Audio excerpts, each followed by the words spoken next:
Welcome back everybody to Extreme Offroad Silly Bills, and today we're dealing with the 1997 Nissan Stagea RS4V. Now this has 1017 horsepower, 852 pounds-feet of torque from a 7 litre twin turbocharged V8 engine, and the car itself now weighs 2,976 pounds.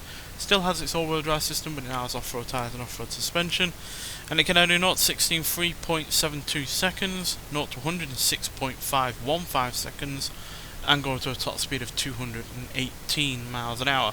So stat-wise, it's all fairly good apart from the handling, but even that is at least better than what the Mitsubishi Montero Evolution had in the previous episode. But it does have less off-road capability, but the launch, acceleration, and speed are all fairly good. And like I said, even though the handling isn't particularly great, it is still better than what the Montero had, and the braking is pretty solid as well. So yeah,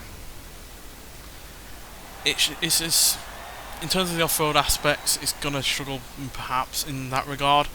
It's still quite weighty, nearly 3,000 pounds, and it is obviously still quite a large car. But it does have the advantage that it had all-wheel drive originally, so it's not having to deal with that as an added, extreme aspect. It's just whether or not you can deal with the off-road elements, on top of all of the extra power, acceleration, and speed.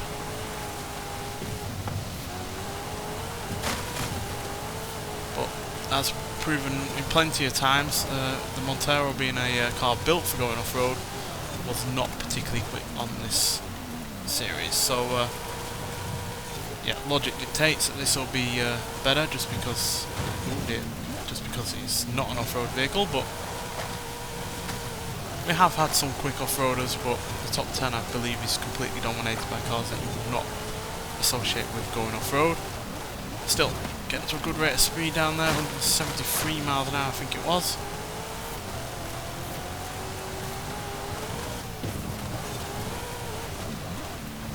Now granted, the Mitsubishi did have more power than we do, but I think that was perhaps a little bit too much for a car of that type, and it also did weigh more as well, so us being lighter and less likely to fall over should make us a bit more controllable, along with that reduction in power.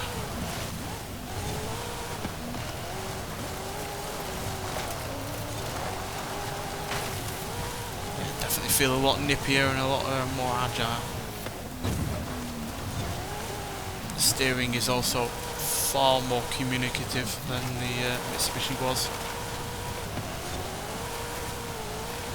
Steering on that car is not particularly precise.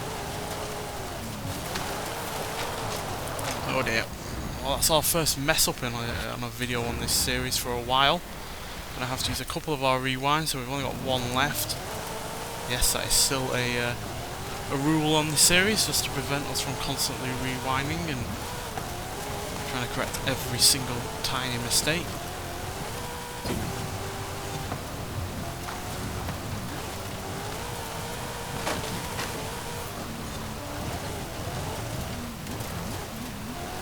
Definitely a bit more rear biased heavy in terms of oversteer.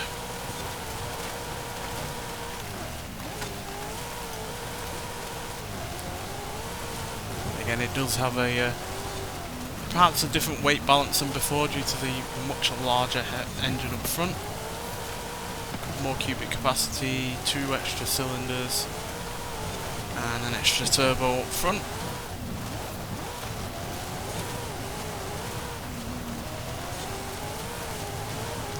In fact, I think we've got nearly 3 times the amount of cubic capacity as standard, so yeah, that's obviously a whole hunk of weight extra up front.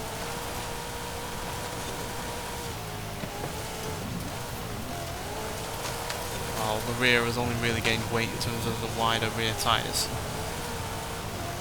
So yeah, wider rear tyres are never going to be as heavy as a much larger engine.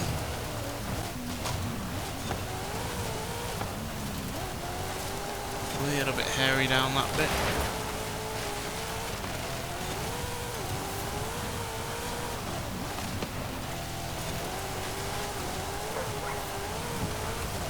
And there we go. So even though we are faster than the Mitsubishi, it's not by a huge amount. At 3 minutes 25.722.